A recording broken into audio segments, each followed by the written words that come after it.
Welcome to another episode of Variant Podcast. Today is a very, very special episode. Today, I have the pleasure and honor of having Andrew Farago with me today. Andrew, how are you doing? Doing great. How about you?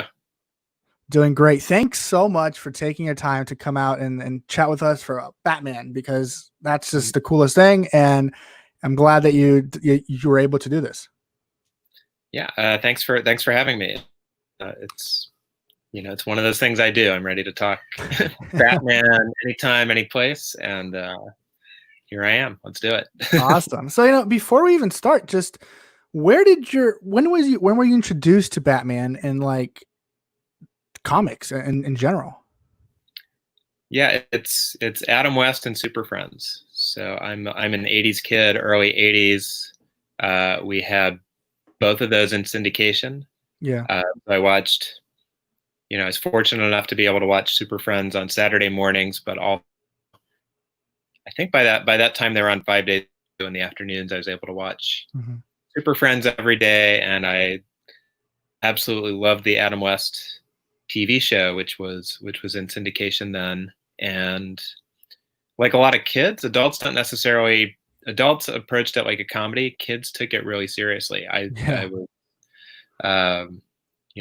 I was caught up in the action and the storytelling, and just absolutely love that show, and still do.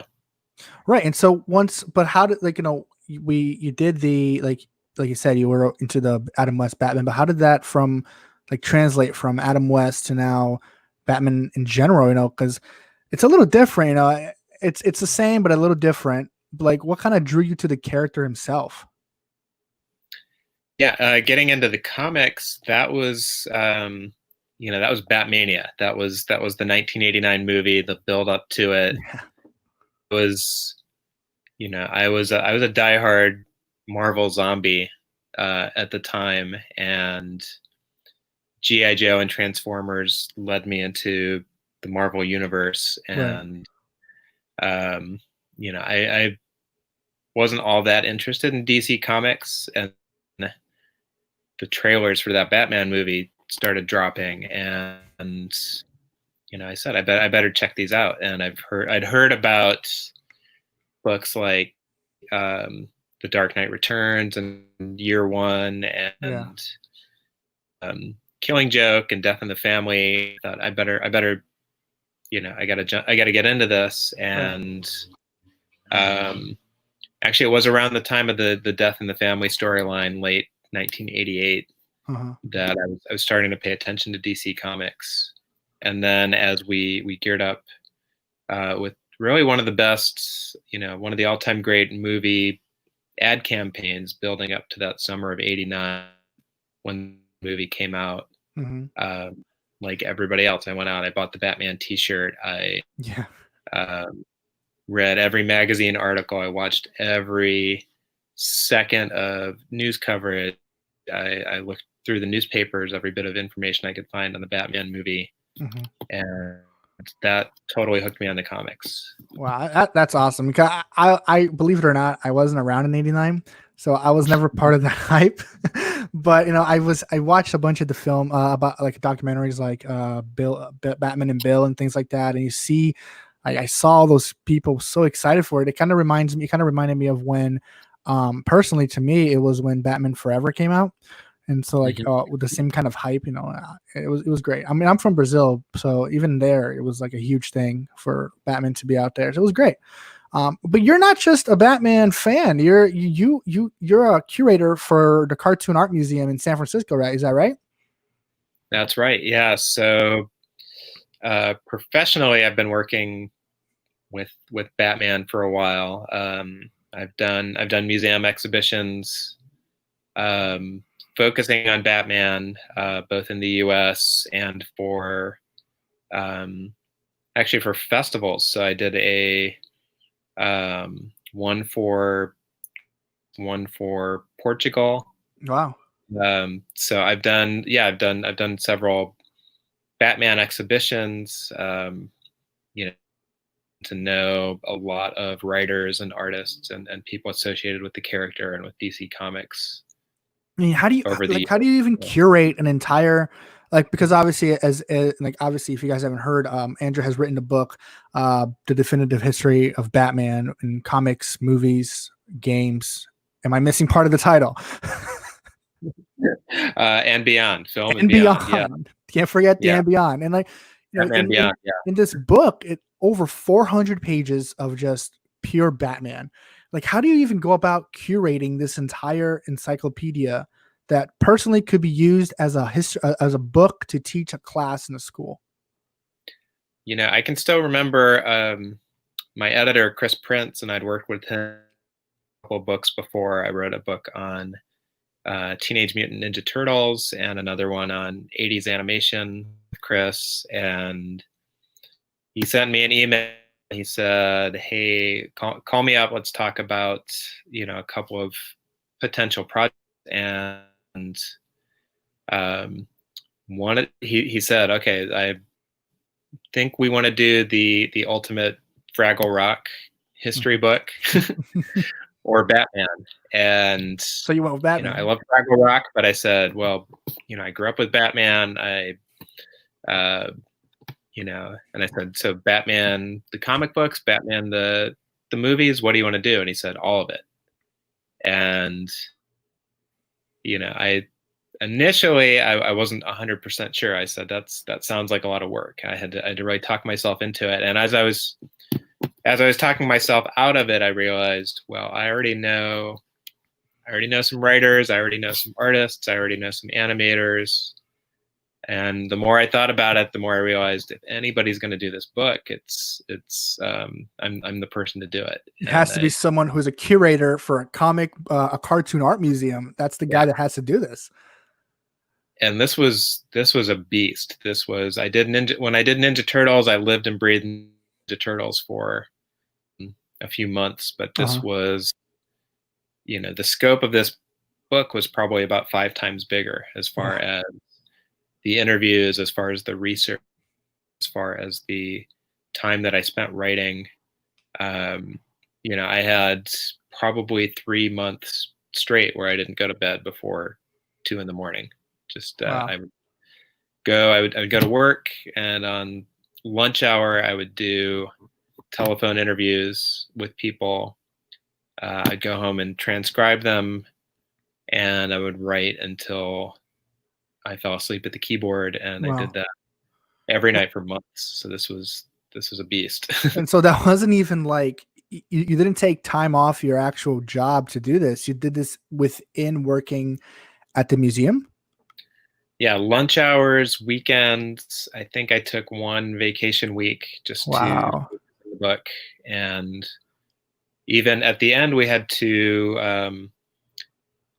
bring in a very talented Regina McIntyre, Yeah. and uh, the reason that the film chapters are so solid in this book is because of Gina. So some she did some additional interviews. She did a lot of extra research Yeah. uh, because we had to get this done in time for Batman's 80th anniversary. So she's our bacon, as they say. That's She that's really awesome. she came in and did a terrific job on those. I love those chapters. She also worked on any of the live action stuff, Right. the Gotham, the 60s TV show. Hmm. And she's also a big video game fan. So she came in and did the video game chapters. Wow. Like, how did you go about like let's say like so you agreed to do this book. Like, how did you go about you know finding these things that I feel like would be impossible to find for anybody else. But did you just start with chapter one? Did you start in like the last chapter and work your way back? Was there like a method to the madness, or was it just like you jumped in like head first and figure it out as you went? Yeah, when there's a lot of, you know, you save yourself a lot of work on a book like this if you get a really solid game plan at the beginning. And you know, so I broke it down by you know, comic book history, which I know really well. So I started Mm-hmm. um, you know, 1939 with the introduction of Batman, and then you know, a little bit of history. There's not too much American comic book history before that, so Yeah.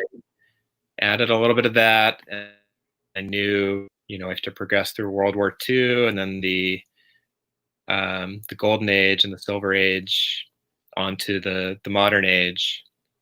So I broke that down into very important, distinctive eras of Batman, and then from there through,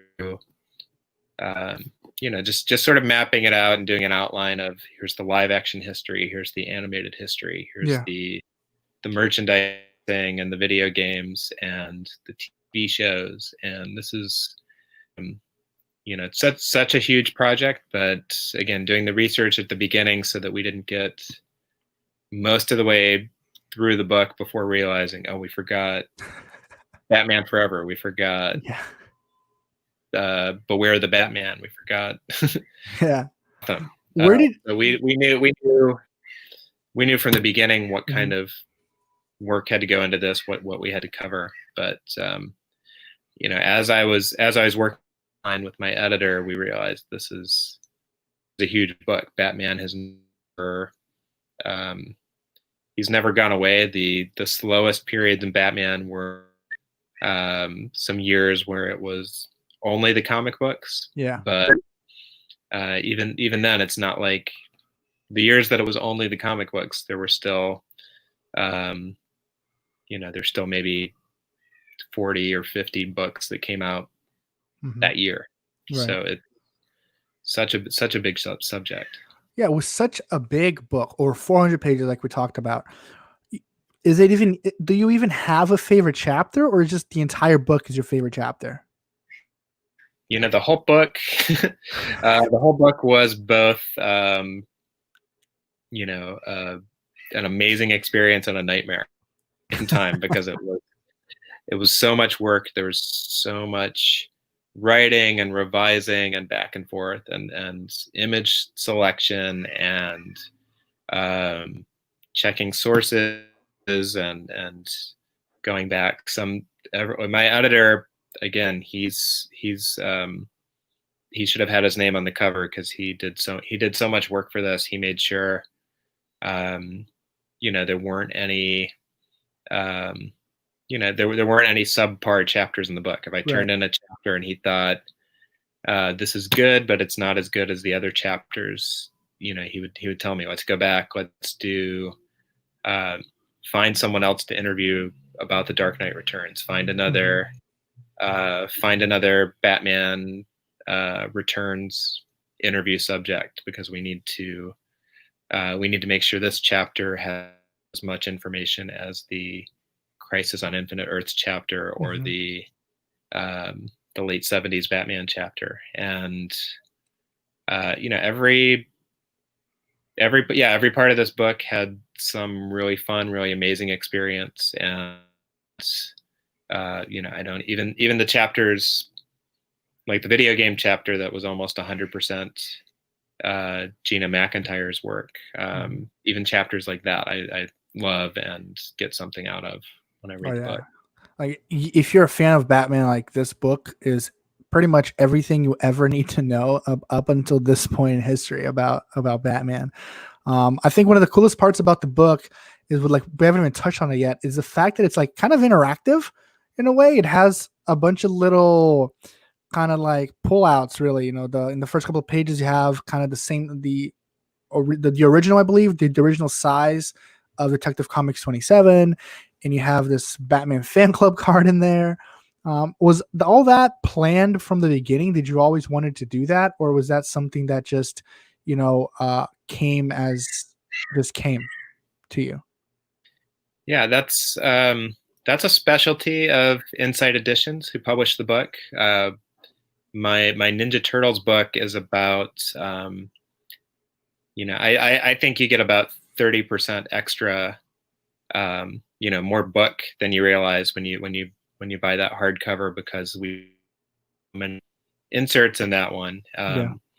And we dialed it back a little bit for Batman, but I did have a wish list that I gave my editor and told him, you know, let's do a Detective Number 27 reprint.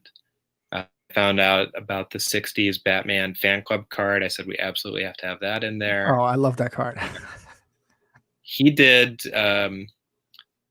He got to do some fun trips to Burbank and Los Angeles, and he found in the Warner Brothers archives a treatment that Bob Kane, Yeah. or possibly someone working with Bob Kane, did when he heard they were moving forward with the Batman movie, 80s.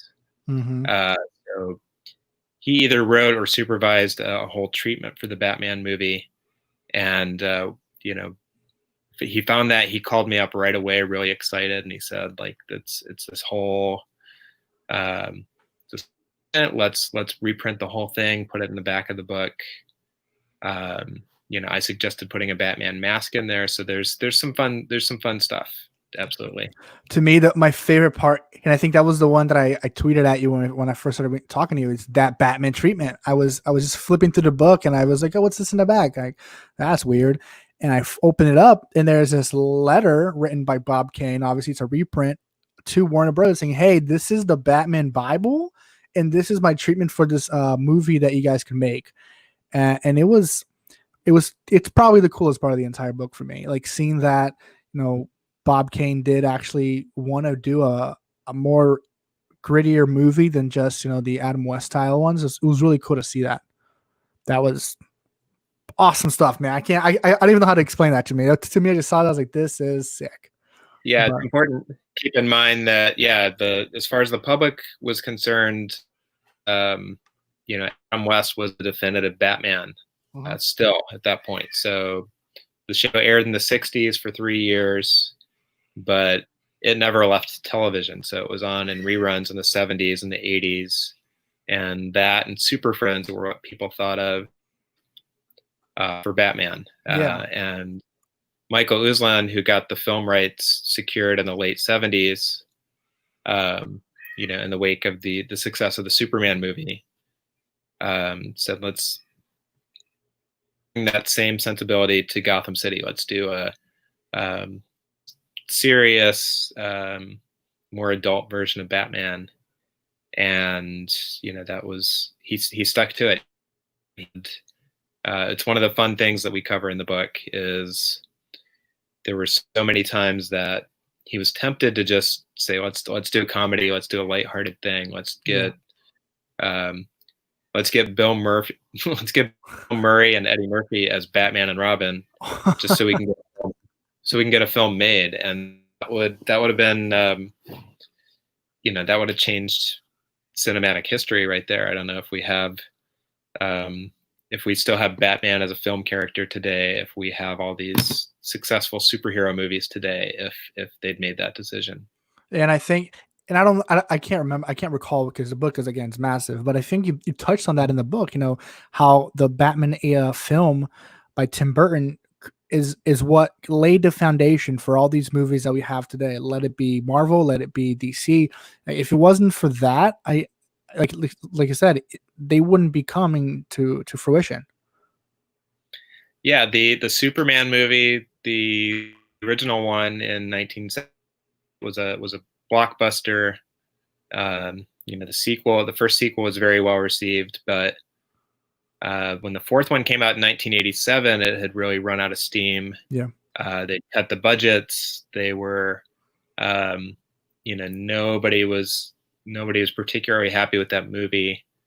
There was probably, that probably pushed Batman back another year at that point because superhero movies looked like they were done. And, it was just such a perfect storm. You had Tim Burton, who was the perfect director with the perfect sensibilities for this, and that offbeat casting, that unpredictable casting of Michael Keaton as Batman, locking down. I think getting Jack Nicholson for Batman is comparable to getting Marlon Brando for that original Superman movie. You had a serious Oscar-winning actor who added some instant credibility to the whole production. Yeah, kind of like in Star Wars when they got Alec Guinness, I believe, to play Obi-Wan. Yeah. That's like kind of the same thing because Jack Nicholson back then was still huge, and so to have him hit with his name to a comic book movie was unheard of. Yeah, you get this wonderful, respected actor, to just really kind of tell people like we're going to do a serious film here. Even if there's a costumed superhero in it, it's going to be Yeah. a serious production, and that made the difference in the world. Yeah. I know, like touching a bit more on Batman, what is obviously like we've mentioned about the Adam West one, but if you could name like 2 or 3 of your favorite Batmans, either be film, comics, games, whatever it is, what would those 3 in like versions of Batman be? It's a very difficult question, I know. Yeah, I know. It's I love Adam West and the Super Friends, and the Michael Keaton just knocked me out that summer of '89, and obviously right up there with him is Kevin Conroy, Oh yeah, who is the voice of Batman from 1992 onward, and he still returns to the role periodically. Just this year, he was in the Crisis on Infinite Earths yeah, crossover on the and that WB Arrowverse yeah. crossover, and he killed it. He was great Oh, he was great. in that role. And I'm floored that I have to see how the breakdown is. Michael Keaton wrote the foreword to the book, Yeah, and Conroy wrote an introduction for it. And again, as somebody who grew up loving the character, that that puts a smile on my face every time I see the book on my shelf. yeah. Man. When I was a kid, I grew up with Kevin Conroy as Batman because the animated series was what like got me into Batman in the first place. So to me, he's still the number one Batman. Like you can bring in Ben Affleck, you can bring in Christian Bale, you can do all that to me, but to me, the real Batman is Kevin Conroy. Even though it's now animated, but probably one of the great. Like even to this day, when I'm reading a comic, I read it in his voice. Like Absolutely. to me, there's no other voice. But we know your favorite Batman. Oh, sorry, were you saying something?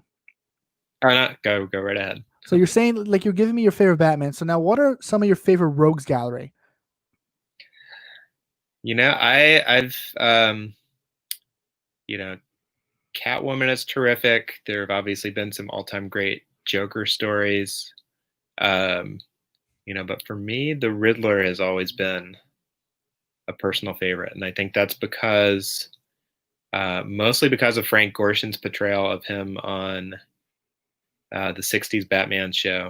Yeah, But I love that he's a cerebral villain. That anytime you're reading a really good Riddler story, you've got to pay attention. You've got to look for clues. You've got to try to keep up with Batman and his problem-solving techniques. Half the Riddler stories at least are impossible. It's impossible for you as the reader to figure out where the writer is taking you with the story. But it's still fun. yeah, And again, Frank brought such a portrayal to that character. You had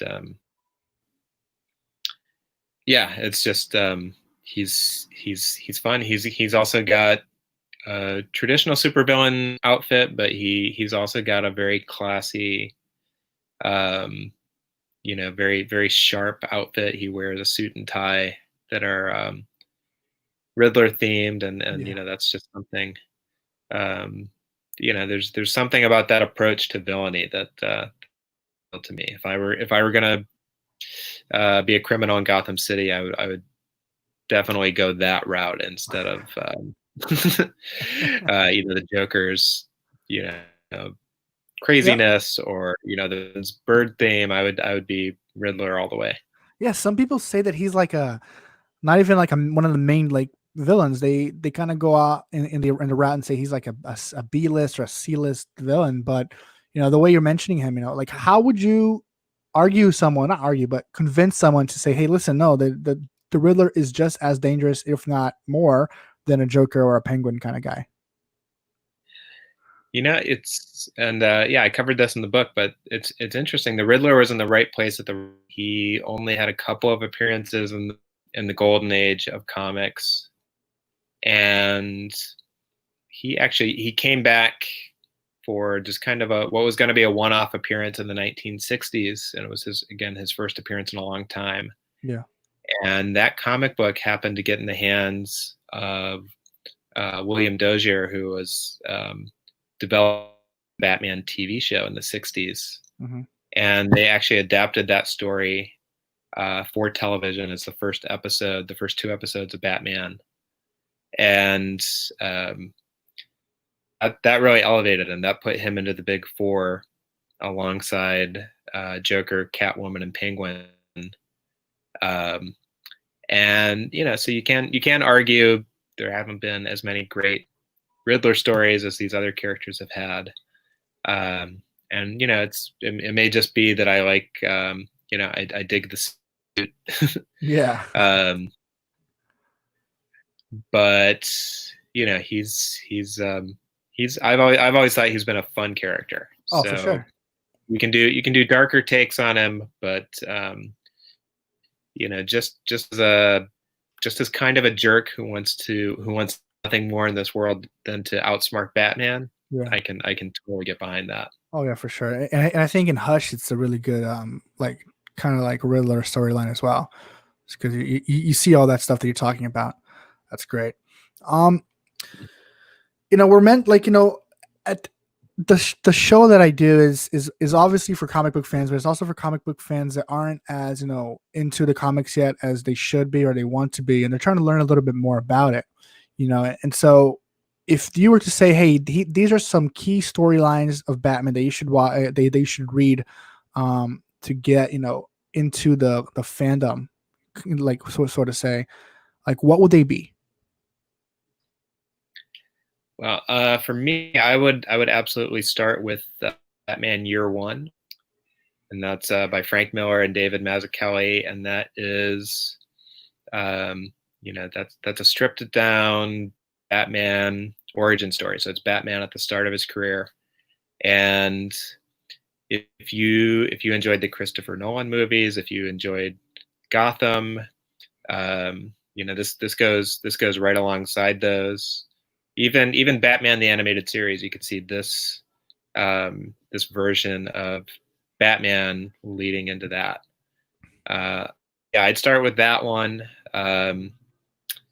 If you can track down Mad Love by Paul Dini and Bruce Timm, that's one of the all-time great Batman stories. That's the origin of Harley Quinn. Harley Quinn, another character I've written about at length. I did a whole history book about her. So if you go to andrewfarago.com and look at my bibliography, you'll see the art of Harley Quinn is on there too. So I've always loved that character. Yeah.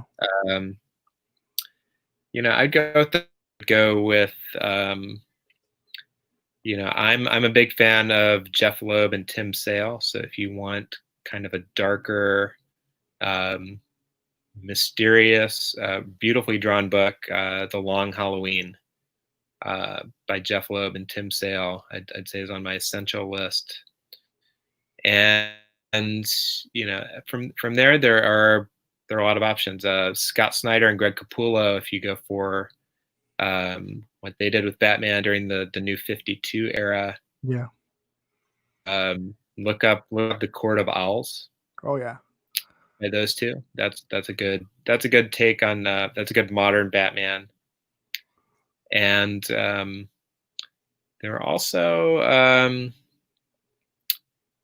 there are so many. I would go with I think there's a reprint series called Dark Knight Detective, which that focuses on detective comics around the time I was reading it. So Mike Barr, Alan Davis, the brilliant Norm Brayfogle, anything he drew that was written by Alan Grant, I would check out. So yeah, there's a lot of great stuff, but I tend to go for I usually go for the more fun Batman stories. Yeah. the Grant Morrison issues from the mid 2000s. Check that out. The introduction of Damian Wayne, the son of Batman, Oh yeah. who is, I always love Batman and Robin stories. So Hmm. any good Batman and Robin story, I'm on board. Yeah, the Court of Owls is actually what got me back into comics. When I was into comics for a little bit, then I stopped because I'm like, it's not as cool as you think it is. And then I go back to it, like, wow, this is not what I remember. And so I remember the first book I got when I restarted my like comic book reading phase was the Court of Owls.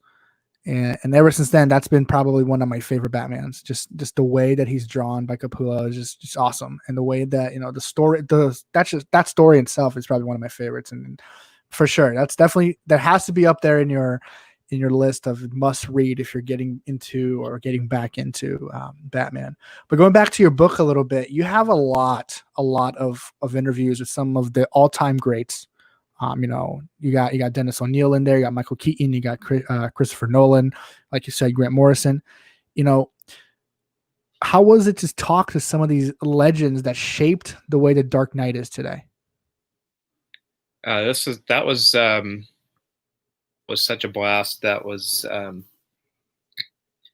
was intimidated. I've done several books like this, and every time I do one, I get to talk to some really amazing people, and it never stops being intimidating when I have an Julie Newmar in my inbox with her phone number saying, yeah, let's talk.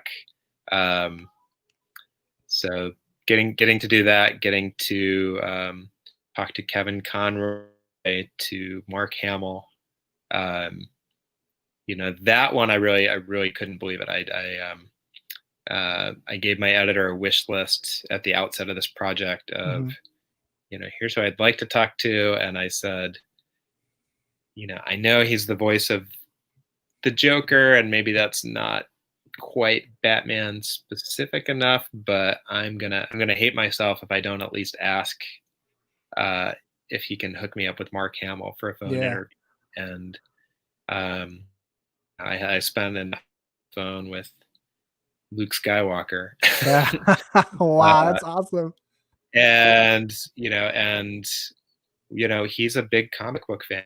We talked comics. He had a lot of questions about my job, and um, he actually looked me up before the interview, and he said, "Oh, I see you wrote about Looney Tunes. Let's talk about Looney Tunes." And he said, "You wrote about Peanuts. Let's talk about Peanuts." And Wow. um, and You I had he Luke Skywalker looking you up. How crazy is that? yeah, Luke Skywalker wants to know about me, and that was so great. And I got to talk to two people who we've lost within the last month, Yeah. Joel Schumacher and Denny O'Neil, Yeah. and I really treasure that opportunity, the fact that I got to talk to them. I mentioned Norm Brayfogle earlier, and he sadly passed away just as I was starting my research on the book.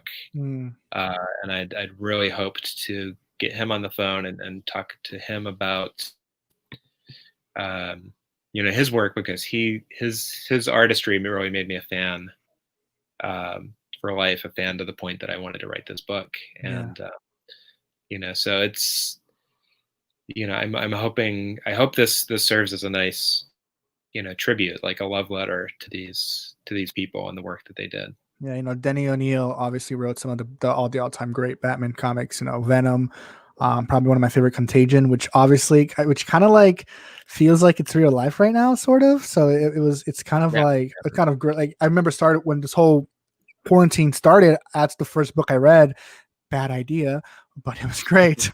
And so, but Joe Schumacher and Danny O'Neil, like you said, like what do you think are some of the things that they will be remembered for forever in the Batman universe?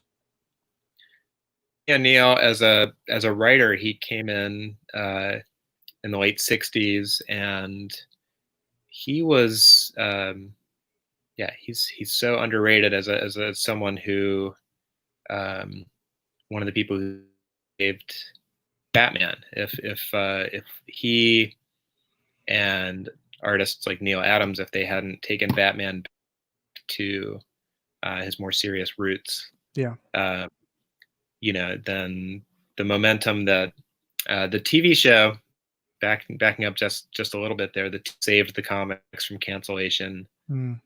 um, but that flared pretty brightly and then burned out, and people thought, oh well, this year's done. There's nothing else like Batman, and Denny O'Neil and Neil Adams said, no, this guy's a detective. He's one of the greatest crime fighters in the world. He's got no powers, but he's able to keep up and match wits with Superman and Wonder Woman and Green Lantern and the Flash, Yeah. and keep pace with them. So Denny did that. He introduced Ra's al Ghul and Talia and revitalized characters like the Joker, who had really been kind of devalued by the TV show. Yeah. People had kind of said, well, this guy's not scary. There's nothing interesting. This guy's just kind of a goofball. So and Denny as a writer,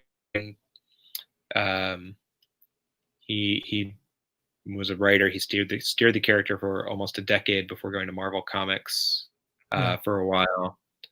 Then came back to DC Comics as an editor. Did those amazing books, Dark Knight and Year One, with Frank Miller at the helm. And then he went on to steer Batman for another 15 years after that. So until about 2000, 2001, when he retired. So a lot of what you love about Batman, including, I mentioned Year One, and Denny did, he wrote some influential stories in a series called Legends of the Dark Knight, which looked at Batman's early years. And he also did a short story with artist Dick Giordano called The Man Who Falls. That was one of Christopher Nolan's key inspirations when doing Batman Begins and that whole trilogy. So Denny, both up front and behind the scenes, such a vital part of the character for so long, for 40 years and counting. Yeah. Actually 50 years. I gotta do my math. From the late 60s till now is a 50-year span. Yeah. And interestingly enough, I should really point out, Denny was born in May 1939. So the cover date of that first Batman comic matches up with Denny's birth date. Oh, wow. That's super neat. Yeah, those are such an important figure. He's got to be on everybody's short list for important creators who made Batman who he is today. That's great. Talking a little bit about comics itself, one of the really cool things that I got from the book is there was a chapter obviously called, like, I don't know the actual name of the chapter, but it's when you started talking about The Dark Knight Returns by Frank Miller.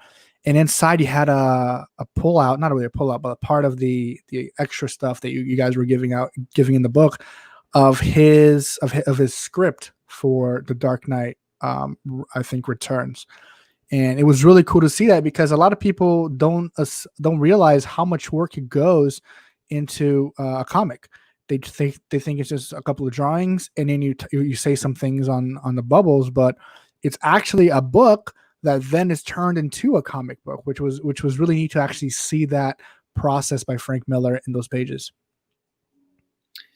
Yeah, he he put so much thought into it. I mean, back in, I think a friend of his, Schutz, who was a longtime comic book editor, but best known for her work at Dark Horse Comics.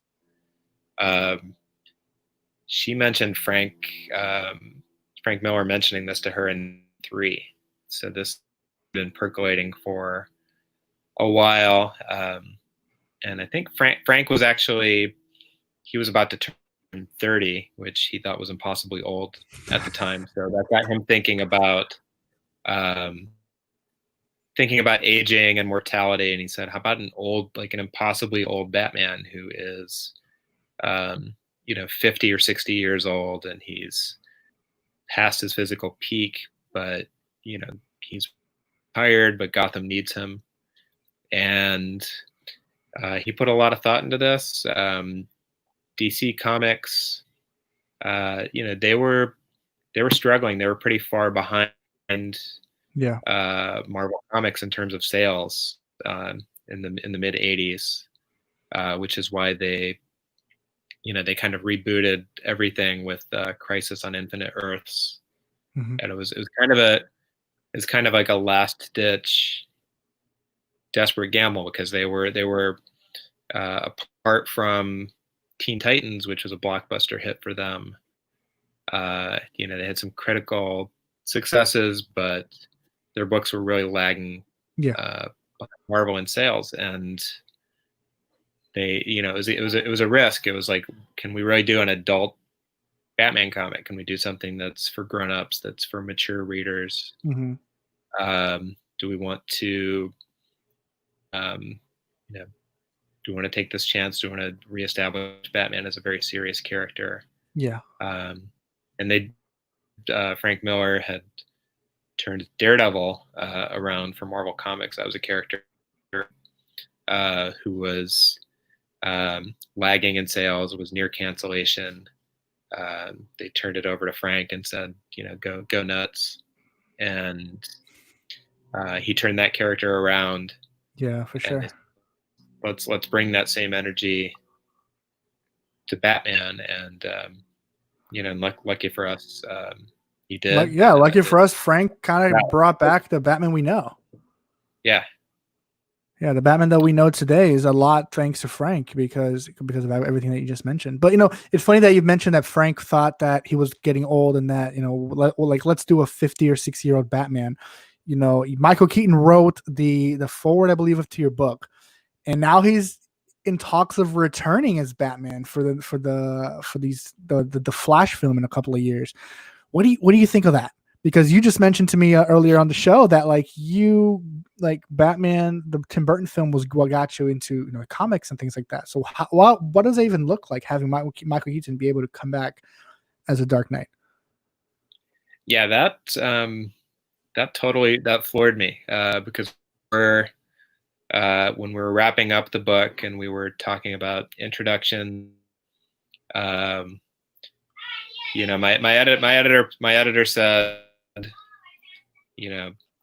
we've done, he said that there's not really, we want to make sure these are big names. And he said, he pointed out that they had actually published a book at some point that had about 8 different introductions under various names and titles. So he said, if we get big enough names and we want people to do forewords, afterwards, prefaces, etc., he said we can do it, but he said they have to be big names. Yeah.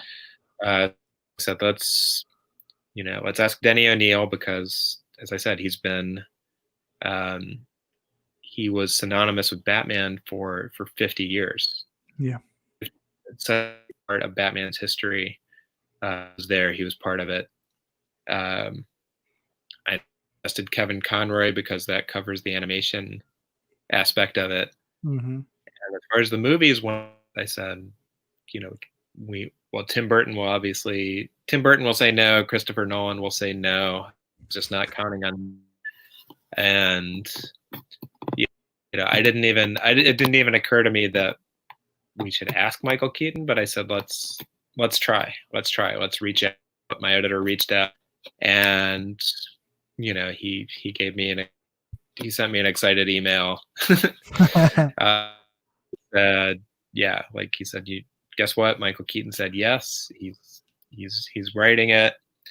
Because to me, I thought, okay, he did a Batsuit, he did his 2 movies, but he hasn't very much since that time. And I thought he was as likely as Jack Nicholson. Yeah. As far as production. And it turned out it's some time has passed. He's nostalgic for that role. Mm-hmm. Obviously, his stance on comic book movies softened enough that he was in a Spider-Man movie a few years ago. Yeah. And I guess he's looking back fondly at this point enough that he was willing to write with this intro. My editor and I should take the credit for that, for him thinking about Coming back. Yeah. back in the suit. It's all you, because you got him interested in doing that. And before if we planted the seeds at all, then yeah, you probably did. Good. We'll take all the credit for it. you probably planted the seed, and they're like, hey, maybe I should become Batman again, because now, better time than ever. Yeah. Before I let you go, I just have another question for you. 80 years of Batman. It's crazy to imagine that he's been around for 80 years. What do you think are some of the the reasons that people resonate so much with the character over these last 80 years? Well, that's a question I asked almost everyone as I talked to them. Interviews, whether I was doing them by email or over the phone or face. I did ask on, like, why is Batman still around? Why is this character who came out of the Great Depression, who could have been easily forgotten along with other pulp characters, along with other Golden Age comic book characters, other fictional detectives who've come and gone. Mm-hmm. Why is he still around? And this character is endlessly adaptable. So you've got a detective, and detectives, you can always tell a detective story. You can tell a detective story now with the no matter how much technology change or how much people change, society changes, you can always tell detective stories. You can always tell stories about someone who keeps his identity a secret because that's important to his crusade.